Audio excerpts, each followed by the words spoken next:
Hello दोस्तों, आज हम जानेंगे रियल एस्टेट सेक्टर के बारे में। रियल एस्टेट सेक्टर के तीन टाइप्स होते हैं। First one is infrastructure, second one is building construction, third one is developer.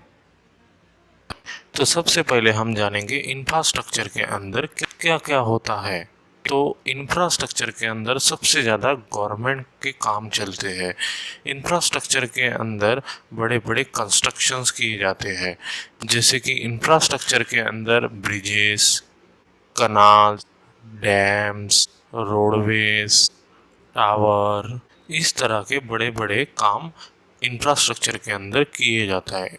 Infrastructure के अंदर सबसे ज़्यादा गवर्नमेंट के काम लिए जाते हैं। इंफ्रास्ट्रक्चर के अंदर गवर्नमेंट टेंडर निकाल प्राइवेट कंपनीज को कॉन्ट्रैक्ट दे देती है और अपना पूरा काम प्राइवेट कंपनी को कॉन्ट्रैक्ट देके हैंड ओवर कर देती है। फिर वो प्राइवेट कंपनीज गवर्नमेंट के टेंडर भरते हुए कॉन्ट्रैक्ट हासिल करने की कोशिश करती है।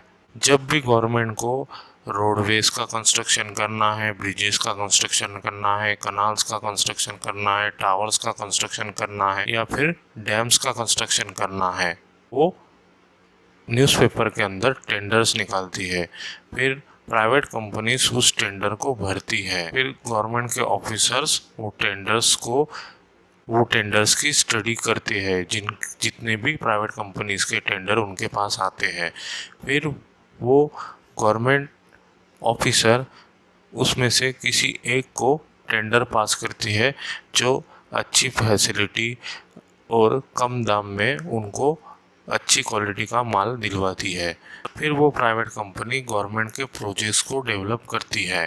तो समझ गए दोस्तों, इंफ्रास्ट्रक्चर के अंदर क्या क्या काम होता है और किस तरह की कंपनीज होती है। इंफ्रास्ट्रक्चर के अंदर सबसे ज़्यादा प्राइवेट कंपनीज ही होती है, गवर्नमेंट की कंपनीज बहुत कम होती है। इंफ्रास्ट्रक्चर के अंदर सबसे बड़ी कंपनी अगर देखा जाए तो L&T है। तो सेकंड जो टाइप होता है रियल एस्टेट का, वो है बिल्डिंग कंस्ट्रक्शन। बिल्डिंग कंस्ट्रक्शन के अंदर सबसे ज़्यादा आपको प्राइवेट प्लेयर देखने को मिलते हैं। बिल्डिंग कंस्ट्रक्शन के अंदर तीन तरह के प्रोजेक्ट्स को कंस्ट्रक्ट किया जाता है, जैसे कि रेसिडेंशियल प्रोजेक्ट, जिसको रेसिडेंशियल बिल्डिंग भी बोला जाता है। Second one is commercial project and third one is combined commercial and residential project. अभी रेसिडेंशियल प्रोजेक्ट के अंदर क्या होता है? रेसिडेंशियल प्रोजेक्ट के अंदर आपको सबसे ज़्यादा फ्लैट स्कीम ही देखने को मिलती है, जहाँ पे ग्राउंड फ्लोर पे ज़्यादातर पार्किंग दी जाती है और पहले फ्लोर से टॉप मोस्ट फ्लोर तक आपको सिर्फ और सिर्फ फ्लैट्स ही देखने को मिलते हैं। हो सकता है उसमें सिंगल BHK हो, 2 BHK हो, 3 BHK हो, 4 BHK हो। इस तरह से रेजिडेंशियल बिल्डिंग के अंदर आपको सबसे ज़्यादा फ्लैट स्कीम ही देखने को मिलती है। एक भी आपको वहाँ पे स्कीम के अंदर एक भी शॉप नहीं देखने को मिलेंगी। यहाँ पे सभी तरह के फ्लैट्स होते हैं, सिर्फ और सिर्फ फ्लैट्स होते हैं, उसको हम रेजिडेंशियल बिल्डिंग कहते हैं। नेक्स्ट वन होता है कमर्शियल बिल्डिंग। कमर्शियल बिल्डिंग के अंदर आपको सबसे ज़्यादा शॉप्स ही देखने को मिलेंगे। वहाँ पे हर तरह के आपको शॉप्स देखने को मिलेंगे। कमर्शियल प्रोजेक्ट्स में सबसे ज़्यादा आपको मॉल्स देखने को मिलेंगे। जैसे आपने देखा ही होगा, एक मॉल के अंदर सभी तरह के शॉप्स अवेलेबल होते हैं, वहाँ पे कोई भी फ्लैट अवेलेबल नहीं होता है। तो इसीलिए कमर्शियल प्रोजेक्ट के अंदर आपको सबसे ज़्यादा शॉप्स ही देखने को मिलते हैं। हो सकता है वो किसी भी प्रकार के हो। नेक्स्ट वन होता है कंबाइंड रेसिडेंशियल प्लस कमर्शियल, जिसके अंदर नीचे के 2 से 3 फ्लोर के अंदर आपको सिर्फ शॉप्स ही शॉप्स देखने को मिलते हैं और बाकी के बचे हुए फ्लोर्स के अंदर आपको सिर्फ फ्लैट्स ही फ्लैट्स देखने को मिलते हैं। तो जिस प्रोजेक्ट के अंदर पहले 2 से 3 फ्लोर तक अगर शॉप्स ही शॉप्स होते हैं और बाकी बचे हुए फ्लोर्स पे सिर्फ आपको फ्लैट्स ही फ्लैट्स देखने को मिलते हैं, तो ऐसे प्रोजेक्ट्स को हम कंबाइंड प्रोजेक्ट बोलते हैं। तो रियल एस्टेट सेक्टर के अंदर सबसे ज़्यादा बिल्डिंग कंस्ट्रक्शन में स्कोप रहता है। बिल्डिंग कंस्ट्रक्शन सबसे फास्टेस्ट ग्रोइंग सेक्टर्स है रियल एस्टेट के अंदर। इसमें आपको बहुत बड़ी बड़ी कंपनीज देखने को मिलेंगी, जैसे महिंद्रा लाइफस्पेस है, गोदरेज प्रॉपर्टीज है, प्रेस्टीज ग्रुप है, डीएलएफ लिमिटेड है। ऐसी बहुत सी प्राइवेट कंपनीज बिल्डिंग कंस्ट्रक्शन में काम करती है। बिल्डिंग कंस्ट्रक्शन के अंदर ज़्यादातर छोटे बिल्डर्स देखने को मिलते हैं, जो 2 से लेके 6 फ्लोर तक बिल्डिंग्स को कंस्ट्रक्ट करते हैं।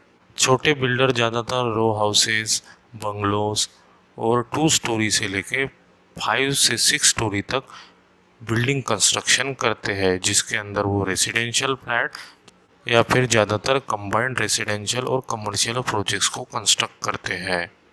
तो समझ गए दोस्तों रियल एस्टेट सेक्टर में क्या क्या होता है। अभी हम जानेंगे रियल एस्टेट के थर्ड टाइप के बारे में, जिसे कहा जाता है डेवलपर। डेवलपर जो होते हैं वो गवर्नमेंट से या फिर किसानों से ज़मीन की खरीदी करते हैं और उसको डेवलप करके प्लॉट्स में कन्वर्ट किए जाते हैं। डेवलपर ज़्यादातर किसान लोगों की ज़मीन को खरीद के उसमें बहुत से गवर्नमेंट अप्रूवल लेती है। बहुत से गवर्नमेंट अप्रूवल लेने के बाद वो अपने ज़मीन को अलग अलग हिस्सों में बांटती है, जिसको ही बोला जाता है प्लॉट्स। फिर वो प्लॉट्स को वो लोगों को सेल आउट करने की कोशिश करते हैं। एक डेवलपर का काम होता है एग्रीकल्चर खेती को रेसिडेंशियल प्रोजेक्ट्स के अंदर कन्वर्ट करना। जो खेती होती है उसको वो रेसिडेंशियल प्रोजेक्ट में कन्वर्ट करने के लिए गवर्नमेंट से बहुत से लाइसेंस लेती है और बहुत से अप्रूवल लेती है। बाद में वो डेवलपर उसमें रोड को कंस्ट्रक्ट करती है, गटर लाइन को कंस्ट्रक्ट करती है, वहाँ पे इलेक्ट्रिक पोल्स को लगाते हैं, वहाँ पे पीने का पानी लाने की कोशिश करते हैं। तो एक एग्रीकल्चर ज़मीन को पूरी तरह रहने लायक बनाने के लिए एक डेवलपर काम करता है। और एग्रीकल्चर या फिर गवर्नमेंट को जो भूखंड्स होते हैं, जो पड़िक ज़मीन होती है, उसको वो डेवलप करके रहने लायक बनाने की कोशिश करते हैं। तो एक डेवलपर का ये काम होता है। तो समझ गए दोस्तों रियल एस्टेट सेक्टर में क्या क्या होता है।